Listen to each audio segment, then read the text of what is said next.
సర్వాధికారి అయిన మా ప్రియ పరలోకపు తండ్రి, సర్వలోకమును సృష్టించి తమ చిత్తానుసారంగా దానిని నడిపిస్తున్న గొప్ప దేవుడవు. ఈ ఉదయకాలమందు ప్రభా, మీ అందు భయభక్తులు కలిగిన బిడ్డల విషయంలో మీరు చేయాలనుకున్న మేలైన కార్యాలన్నీ కూడా దయచేసి చేయండి. మానవ జీవితం ఎంత అల్పమైనదో, ఎంత స్వల్పమైనదో నాయన మేము ఎరుగుదుము. అల్పకాలము బ్రతుకుతున్న అల్పులమైన మా పట్ల మీరు కనికరాన్ని చూపెట్టండి, దయ చూపెట్టండి తండ్రి. మీ బిడ్డలు ఎంతోమంది వాక్యాన్ని వింటూ ఆత్మీయంగా బలపరచబడుతూ ఉన్నారు. ఆ బిడ్డల విషయంలో మీరు కనికరాన్ని చూపెట్టి ప్రభా, వారి కుటుంబంలో ఉన్న ప్రతి బిడ్డని దయచేసి కనికరించండి అయ్యా తండ్రి. వారి కుటుంబంలో ఉన్న వారి నిమిత్తమై ఎవరూ దుఃఖపడకూడదు, విచారపడకూడదు, కృంగిపోకూడదు ప్రభా, బలహీనపరచబడకూడదు. మీరే కుటుంబంలో ప్రతి వారిని దీవించండి, అన్ని విషయాలలో అభివృద్ధి చేయండి, ముఖ్యంగా ఆత్మీయతలో బలపరచండి. యేసు ప్రభువు నామంలో ప్రార్థిస్తున్నాను తండ్రి, ఆమెన్, ఆమెన్. ప్రియులారా, ఏప్రిల్ మాసం 2వ తారీఖు 2026 గురువారం. నెహెమ్యా గ్రంథము 7వ అధ్యాయం 2వ వచనంలో, హనానీకిని కోటకు అధిపతి అయిన హనన్యాకును యెరూషలేము పైన అధికారము ఇచ్చాను. హనన్య నమ్మకమైన మనుష్యుడు, అందరికంటే ఎక్కువగా దేవుని ఎదుట భయభక్తులు కలిగినవాడు. హనన్య నమ్మకమైన మనుష్యుడు, అందరికంటే ఎక్కువగా దేవుని ఎదుట భయభక్తులు కలిగినవాడు. ప్రియులారా, ఈ రోజున దేవుని నమ్ముకున్న బిడ్డలలో నమ్మకత్వం అనేది చాలా ప్రాముఖ్యం. భర్తగా నీ కుటుంబంలో తండ్రిగా ఒక నమ్మకస్తుడుగా బ్రతకాలి.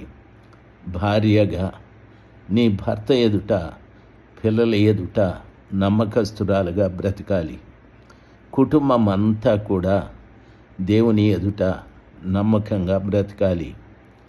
దేవుని ఎదుట మనము నమ్మకస్తులమని రుజువు చేసుకోవటానికి మొదటిదిగా సహవాసానికి మానకుండా వెళ్ళాలి.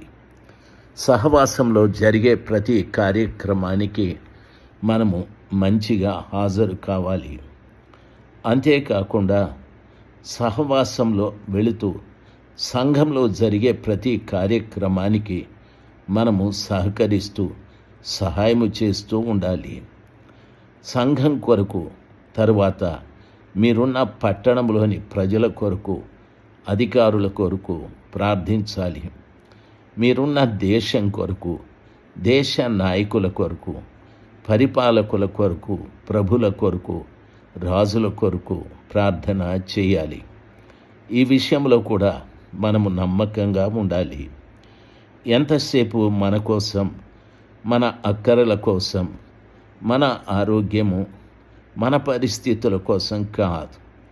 ప్రభు పిల్లలుగా మనము చాలా జాగ్రత్తగా అనేకుల కొరకు, ప్రజలందరి కొరకు ప్రార్థన, విజ్ఞాపనము, కృతజ్ఞతాస్తుతులు చెల్లించుట విషయంలో నమ్మకంగా ఉండాలి. దేవుని వాక్యానుసారంగా జీవించే విషయంలో నమ్మకంగా ఉండాలి. ప్రియులరా, ఈ రీతిగా కుటుంబంలోనూ, సంఘంలోనూ ప్రతి వ్యక్తి, కుటుంబంలో ప్రతి వారు నమ్మకస్తులుగా జీవిస్తే చాలా మంచిది. ఎందుకంటే బైబిల్ ఈ రీతిగా సెలవిస్తుంది.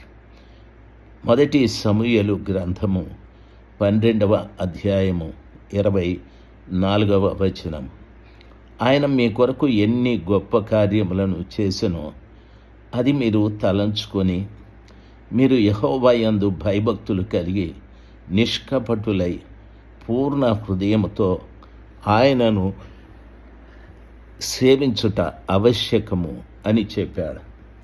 దేవుడు మనకు చేసిన మేలన్నింటినీ జ్ఞాపకం చేసుకొని ఆయన యందు భయభక్తులు కలిగి నిష్కపటులై పూర్ణ హృదయముతో ఆయనను సేవించాలి. దేవుని యందు భయభక్తులు కలిగినటువంటి బిడ్డలు నిష్కపటులై ఉంటారు. పూర్ణ హృదయముతో ఆయనను సేవించేవారుగా ఉండాలి. ఈ కార్యాలు మన జీవితంలో జరగాలి. ఎందుకో తెలుసా? దేవుడు మీ విషయాలలో చేసిన గొప్ప కార్యాలు లెక్కలేనన్నీ. ఒకప్పుడు మనము ఎక్కడో ఒక పూరి గుడిసెలో ఉన్నాం. ఒకప్పుడు మనం ఎక్కడో పొలాలలో కూలి పని చేసుకుంటూ ఉన్నాం. ఒకప్పుడు పట్టెడు అన్నం లేక ఎంతో బాధపడ్డాం. కప్పుకోవటానికి చక్కటి చొక్కా లేక ఈ శరీరం గురించి ఎంతో యాతన పడ్డాం. రోగం వచ్చేది, ఎంతో ఇబ్బంది పడ్డాం. అటువంటి పరిస్థితులన్నింటిలో నుండి మనల్ని ఉద్ధరించి ఎన్నో మేళ్ళు చేసి ప్రభుల వారు ఈ రోజున ఒక మంచి స్థితిలో పెట్టాడు. చూడు, నీ జేబులో డబ్బు ఉంది, నీకు చక్కటి దుస్తులు ఉన్నాయి, ఒక మంచి నివాసం ఉంది, ఓ మంచి వాహనం ఉంది. అయ్యా, నీ పిల్లలు బాగా చదువుకున్నారు. ఈ దేశమే కాదు, పరాదేశాలే కూడా వెళ్ళి చదువుకుంటున్నారు. పేరు, పలుకుబడి, ధనము, భవనము, అన్నీ వాహనము, అన్నీ దేవుడిచ్చాడు. ఇన్ని మేళ్ళు చేసిన దేవుని ఎదుట ఆయన యందు భయభక్తులు కలిగి నిష్కపటులుగా జీవిస్తూ పూర్ణ హృదయముతో ఆయనను సేవించేది నేర్చుకోవాలి. ఈ గొప్ప కార్యం ప్రతి ఒక్క వ్యక్తి కూడా చేయాలి. ఎందుకంటే దేవుడు నాకు మేలు చేయలేదు అంటే నీవు కృతజ్ఞతాస్తుతులు చెల్లించాల్సిన పని లేదు.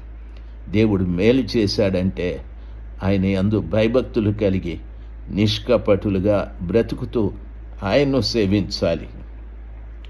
2వ దినవృత్తాంతాల గ్రంథము 19వ అధ్యాయము 9వ వచనంలో చెప్పబడిన వాక్యం ఈ రీతిగా ఉంది. ప్రియులారా, మరియు తాను యెరూషలేముకు వచ్చినప్పుడు యెహోవా నిర్ణయించిన న్యాయమును జరిగించుటకును సందేహాంశములను పరిష్కరించుటకును యెహోషువపాతు లేవీయులలోను యాజకులలోను ఇజ్రాయేలీయుల పితరుల ఇండ్ల పెద్దలలోను కొందరిని నియమించి వారికి ఇలాగూ ఆజ్ఞాపించాడు. యెహోవా యందు భయభక్తులు కలిగిన వారై నమ్మకముతోనూ యథార్థ మనస్సుతోనూ మీరు ప్రవర్తింపవలెను అని చెప్పాడు. యెహోవా యందు భయభక్తులు కలిగి నమ్మకముతో యథార్థ మనస్సుతో మీరు ప్రవర్తించాలి. దేవుడు మన ప్రవర్తనను చూసేటటువంటి వాడు. దేవుని యందు భయభక్తులు కలిగి ఉంటే మనలో నమ్మకత్వంతో పాటు యథార్థమైన మనస్సు కూడా మనము కలిగి ప్రవర్తిస్తాం. ఆ రీతిగా మనం ప్రవర్తించినట్లయితే సర్వశక్తిమంతుడైన దేవుడు ఆయన కోపం మన మీదకి రాకుండా, యెహోవా దృష్టికి అపరాధం చేసిన వారు కాకుండా మనము నిరపరాధులుగా బ్రతకటానికి ప్రభుల వారు కృప దయచేస్తారు.